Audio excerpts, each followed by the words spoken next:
এটা হচ্ছে শ্রী শ্রী আদিনাথ মন্দির মহেশখালী। আমরা যাচ্ছি মহেশখালী। তো হ্যালো এভরিওয়ান, কেমন আছো তোমরা সবাই? আমি ভালোই আছি। তোমরা কেমন আছো? তোমরা অবশ্যই ভালো আছো আমি জানি। তো আজকে নিয়ে এলাম একটা নতুন ব্লগ। এটা হচ্ছে পর্যটক ব্লগ, যেটা আমি ঘুরতে গিয়েছিলাম, সেখান থেকে তোমাদের কিছুটা শেয়ার করে দিচ্ছি। তো দেখো, আমরা হেঁটে হেঁটে উপরের দিকে যাচ্ছি। উপরে একটা মন্দির ছিল, মন্দিরটা আমরা ঘুরে দেখব। তো দেখো কত পর্যটক ছিল, অনেক পর্যটক ছবি তুলছে, কথা বলছে। এখানে কিছু কথাও ছিল, তো সেগুলো আমি মিউট করে দিয়েছি। তো আমার যেগুলো ছিল, এগুলো অনেক কথা ছিল, অনেক শব্দ ছিল, তো সেগুলো আমি শেয়ার করিনি। তো আমার ভয়েসটা দিয়ে করছি। অনেকটা দূর হাঁটতে হচ্ছিল, হেঁটে হেঁটে উপরে চলতে হচ্ছিল। দেখো কত মানুষ ব্লগ করছে, ভিডিও বানাচ্ছে, কত কিছু করছে। তো আমিও ভাবলাম একটু ভিডিও করি, তো সেটাই তোমাদের সাথে শেয়ার করছি। এদিক থেকে ওদিক ঘুরছি, এদিক থেকে ওদিক ঘুরছি, কে কোথা দিয়ে যাচ্ছে সেটা দেখাচ্ছি। তো দেখো, আমরা মন্দিরে ভিতরে প্রবেশ করছি, তবে বেশিটা যেতে পারছি না, সেখানে ভিডিওটা অ্যালাউড নয়। তো যতটুকু পারছি তোমাদেরকে দেখানোর চেষ্টা করছি। অনেকগুলো সিঁড়ি সিঁড়ি ছিল, অনেক উপরে ছিল। এই যে দেখো, এটা হচ্ছে আদিনাথ মন্দির। তো মন্দিরের ভিতরে দেখো কত সুন্দর মন্দিরের ভিতরটা। তবে যতটুকু যেতে পারবো তোমাদের সাথে ততটুকুই শেয়ার করব। এটা হচ্ছে সিঁড়িতে উপরে ওঠার মন্দির ভিতরে। ভিতরে অনেক জায়গা ছিল। তো এদিকে আমরা ঘুরছি, চতুর্দিকে মন্দির ছিল, এদিকে ওইদিকে অনেক দিকে মন্দির ছিল। তো সবগুলা তোমাদেরকে দেখাতে পারবো বলে মনে হচ্ছে না, কিছুটা দেখাচ্ছি।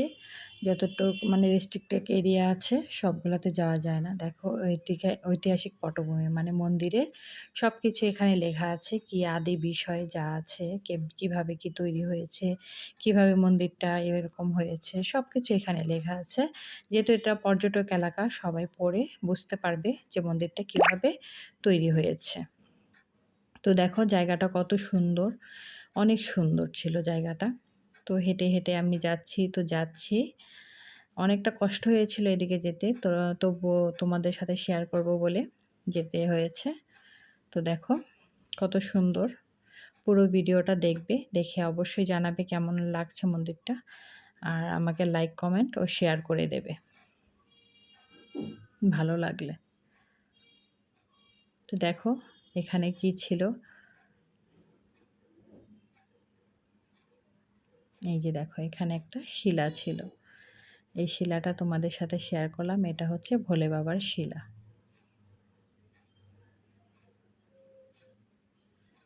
দেখো কি সুন্দর, অনেক জায়গায় খুব ছোট ছোট অনেক ঠাকুর ছিল এখানে।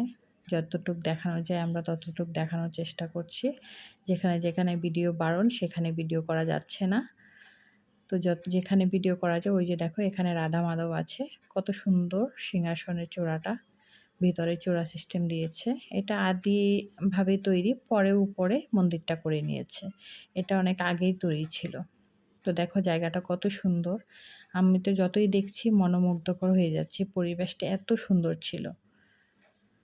অনেকে এখানে ঘুরতে আসে, দেখতে আসে, মন্দির দর্শন করে, মন্দিরের ইতিহাস সম্বন্ধে জানতে চেষ্টা করে।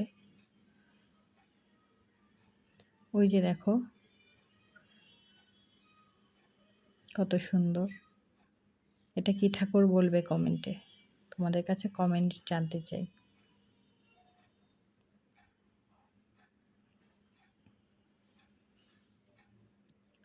দেখো হাঁটছি তো হাঁটছি, এই যে দেখো কত সুন্দর, অনেক সুন্দর না? আমি দেখছি তো ভালোই লাগছে, অনেক ভালো লাগছে। এখানে সবাই বসে একটু বিশ্রাম নিচ্ছে, জিরিয়ে নিচ্ছে। দেখো নিচ থেকে, এটা অনেক উপরে, দেখো নিচটা কত নিচু লাগছে। অনেক উপরে মন্দিরটা ছিল। ওইদিকে সাগর ছিল, সাগরের কিছুটা অনেকটা দূরেই। ওই যে দেখো সাগর দেখা যাচ্ছে।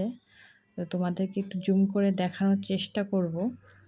অনেকটা দূরে যাচ্ছি সাগরটা দেখানোর জন্য, তোমরা দেখতে পাচ্ছ কি না জানি না।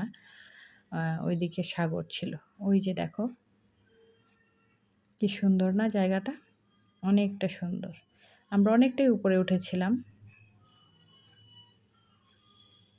দেখো কত সুন্দর সবুজ প্রকৃতির মাঝে সমুদ্র দেখা যাচ্ছে, এপার থেকে ওপার দেখা যায় না।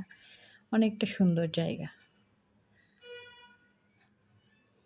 মন্দিরে কাজ চলছিল কিছুটা, ওই যে দেখো সিমেন্টের বস্তা দেখা যাচ্ছে, অনেক জায়গায় কাজ হচ্ছিল, নতুন নতুন আরও মন্দির তোলা হবে। ভালো লাগছে না তোমাদের? তো ভালো লাগলে কিন্তু অবশ্যই আমাকে লাইক কমেন্ট করে জানাবে।